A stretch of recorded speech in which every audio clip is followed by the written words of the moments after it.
Today, we will start with French alphabet and sounds. Learning the alphabet. A to Z. Focus on French pronunciation for each letter. Example.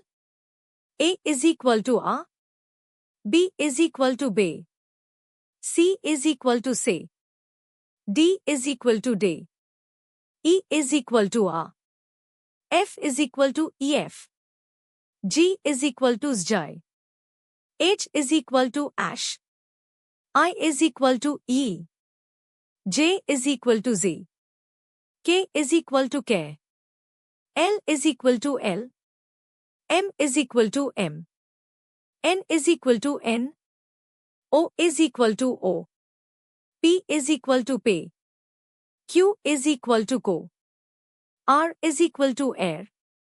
S is equal to S. T is equal to tie. U is equal to U. V is equal to Y. W is equal to W. X is equal to X. Y is equal to Y. Z is equal to Z.